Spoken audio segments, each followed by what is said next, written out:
In this session, we will talk about the importance of nodes and supernodes to every pioneer, and what are some examples of additional roles nodes can play on Pi network. Not only is Pi node the cornerstone of the Pi blockchain, but also it contributes to the ecosystem building and economic applications of Pi. For example, in addition to securing the ledger, supernodes can also technically support applications of decentralized finance, which is also known as DeFi. These applications are such as tokenization of real-world assets and tokenization of real estate. But today, we're going to discuss a little bit more on why the node software is important even in non-blockchain sense, and how Pi nodes and blockchain matter to pioneers who neither serve as supernodes nor as nodes. The original vision of the Pi node software was never just limited to operating and supporting the blockchain.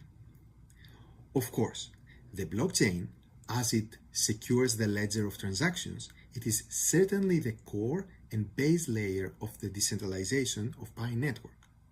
But the benefits of building a user-friendly node software is having extensibility of the functionalities of the node and a large group of people who can contribute to the applications of the node software. So today we want to share a little bit more about the long-term strategy of the node software beyond securing the ledger. Let's look at the network currently.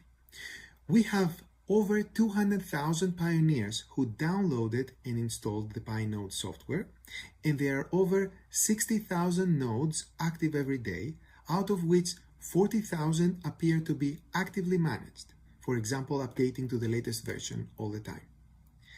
A portion of these nodes will become supernodes, depending on the selection process based on the hardware operating systems, network performance, and various metrics we have.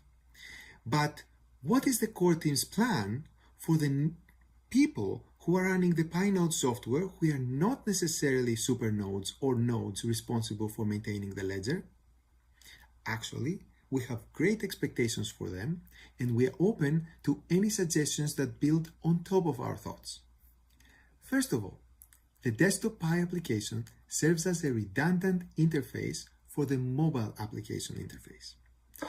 Not only does it provide desktop or laptop accessibility to the mobile application functionalities, for example, the chats, mining status, future uses of Pi applications, but it also serves as one important step to decentralization in regard to the centralized points of mobile apps stores. App stores have been one point of centralization in the Pi network ecosystem all along. Given the controversy about cryptocurrencies, app stores are particularly strict in reviewing applications related to cryptocurrencies. And we experienced their centralized control over the last couple of years while we were developing Pi network. For example, our mobile application had to go through very rigorous review cycles before it gets approved and later on to stay live. And we also saw other legitimate applications sometimes getting completely delisted from app stores for various reasons. We hope this will never happen to Pi, but shall the app stores decide to remove our application from their stores for any reason, the node software will be our backup plan to still maintain the functionalities, the community, and the organization of the network. By having our node software that contains the Pi application component, we de-risk the possibility of any potential failure in centralized app stores. Okay, apart from maintaining and securing the Pi blockchain, nodes can also allow individuals to share computing resources and get compensated for it. Such computing resources include processing power, disk space, and network bandwidth. Note that these are not our immediate plans, but they are all possibilities that will come further down the line. Let's look at these use cases one at a time. Disk space. Think of it as a decentralized encrypted Dropbox that allows people to get compensated for securely storing files. Its implementation can be similar to BitTorrent in the notion that files will be stored in a decentralized network of nodes, while at the same time, Pi can have staking mechanisms that can make sure that all files stored on the Pi network are fully licensed. For example, if a file is found to be infringing someone's rights, the file's uploader could lose their stake. To put this in perspective, as a use case, the core team pays thousands of dollars every month to Amazon AWS for storing the Pi node software files so that pioneers can download them and install the Pi node. In the same manner, other websites and applications do the same. So instead of these websites paying Amazon, they could be paying that cost to pioneers, using Pi of course, thus creating a passive income opportunity to Pi node operators. Let's look at network bandwidth. This use case is also known as Content Delivery Networks, CDNs, and it is how the internet is able to scale today.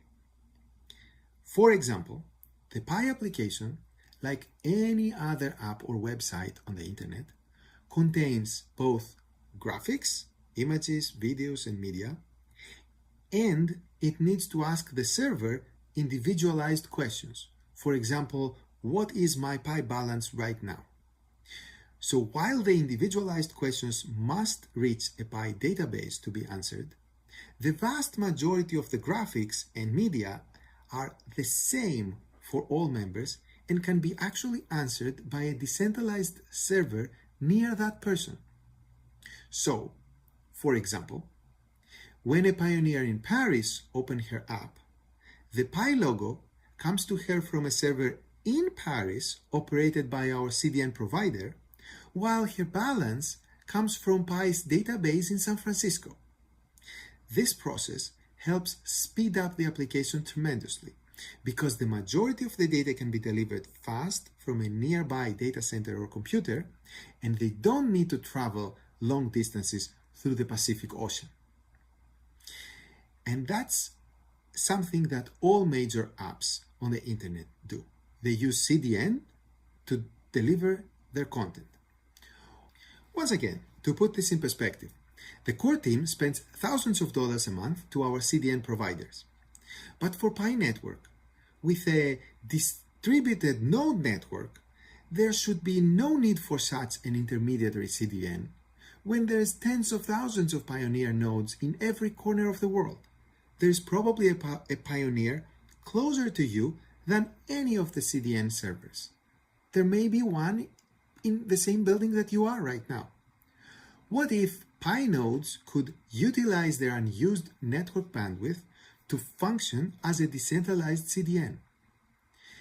If we were able to create such a CDN marketplace for pioneers, they could be receiving additional passive income for operating their nodes. Let's look at processing power. Every computer has one or more processors. These are called CPUs. And those CPUs are mostly unused during the day and completely unused during the night when the person is sleeping. Think of your processor more like your car. It is mostly sitting in your parking lot waiting for you to use it when you need it. At the same time, there are a lot of companies paying large monthly fees renting servers from cloud providers such as Amazon AWS. So potentially Pi network could match those companies with pioneers who are interested in renting out their unused CPU time. According to our Pi node stats, every day there are over 380,000 CPU cores operated by Pi nodes, and they are unused about 69% of their time on average. Well, the good thing about sharing computing resources is that everyone could potentially participate in sharing them, even on a part-time basis. Moreover, due to the way we structured the Pi node software technically, these functionalities can be implemented as Docker containers on top of our node software, and therefore the development of such modules doesn't necessarily have to come from the core team. Okay, take these ideas I presented today as food for thought. Add your own creative ideas to it, and come build the future together.